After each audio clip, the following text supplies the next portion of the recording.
ഒക്കെയായിട്ടുള്ള നിരവധിയായ വാദഗതികൾ ഉയരുന്ന പശ്ചാത്തലത്തിൽ ശ്രീനാരായണ ഗുരുദേവന്റെ ഏറ്റവും പ്രധാനപ്പെട്ട അല്ലെങ്കിൽ ഏറ്റവും ജനപ്രിയമായ കൃതിയായ കുണ്ടലിനി പാട്ടിനെ ഭാരതീയ യോഗ ദർശനത്തിന്റെ വീടുവയ്പ്പുകളുടെ വെളിച്ചത്തിൽ വിശകലനം ചെയ്യുക എന്നുള്ളതാണ് ഈ പ്രബന്ധത്തിന്റെ ലക്ഷ്യം.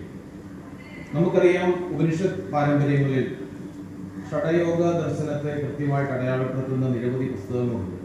അത് യോഗ ചൂടാമണി ഉപനിഷത്ത്, യോഗ കുണ്ടലിനി ഉപനിഷത്ത്, ഹേരണ്ട സംഹിത, ശിവസംഹിത, ഇങ്ങനെയുള്ള പ്രാമാണികമായ ക്ലാസിക് ഗ്രന്ഥങ്ങളുടെ ഒരു ശ്രേണി തന്നെ ഒരു വശത്തുണ്ട്.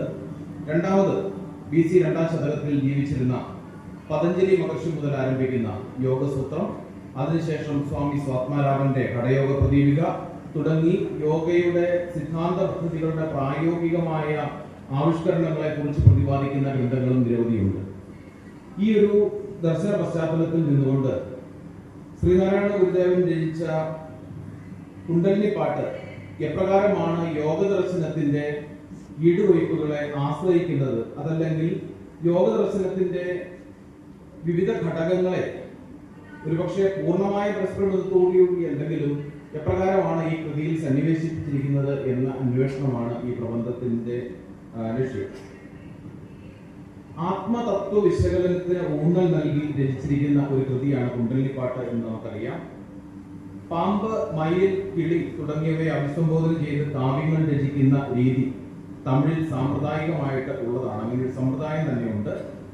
ആദ്യവും അന്തവും ഏതുമില്ലാതെ അറിവാനന്ദ ദൈവത്തിനാണ് സത്യം, ജ്യോതിക്കും ജ്യോതി താനാകുമെന്ന ശ്രുതികളെ നാടുവാമ്പേ എന്ന് തിരുവല്ലം ഭാസ്കരൻ നായർ സമാപിച്ചിരിക്കുന്ന കുണ്ടലിനി പാട്ടുകൾ എന്ന തമിഴ്നാട്ടിലെ പാമ്പാട്ടി സിദ്ധന്മാരെ പാടിക്കൊണ്ടിരുന്ന പാട്ടുകളിൽ ഏതാനും എണ്ണം 1992 ശ്രീ തിരുവല്ലം ഭാസ്കരൻ നായർ കുണ്ടലിനി പാട്ടുകൾ എന്ന പേരിൽ സമാപിച്ചിട്ടുണ്ട്. അതിൽ നിന്നാണ് ഞാനിപ്പോൾ ഉദ്ധരിച്ചത്. അപ്പൊ ഇപ്രകാരം നമ്മുടെ ഒരു ഗാനശാഖയിൽ കുണ്ടലിനി പാട്ട് എന്ന പേരിൽ തന്നെ ഒരു പ്രത്യേകമായ ജനുസ്, അതല്ലെങ്കിൽ ഒരു ദാർശനിക പിന്തുണയുള്ള ഗാനധാര നിലവിലിരുന്നു എന്നുള്ളത് വ്യക്തമാണ്. ഇപ്രകാരമുള്ള ഒരു ശാഖയിലാണ്, അല്ലെങ്കിൽ ഈ ശാഖയിലെ ഒരു ഈടുവയ്പായിട്ടാണ് കുണ്ടലിനി പാട്ട് എന്ന കൃതി ശ്രീനാരായണ ഗുരുദേവൻ രചിച്ചിട്ടുള്ളത്. Doctor T. ഭാസ്കരൻ വ്യാഖ്യാനം ചെയ്ത് പ്രസിദ്ധീകരിച്ചിരിക്കുന്ന ശ്രീനാരായണ ഗുരുവിന്റെ സമ്പൂർണ്ണ കൃതികളിലും പ്രൊഫസർ MS ശാസ്ത്രികൾ വ്യാഖ്യാനം നൽകി ശിവഗിരി മഠം പ്രസിദ്ധീകരിച്ചിരിക്കുന്ന കൃതിയിലും 22 ഈരടികളാണ് ഈ പാട്ടിനുള്ളത്.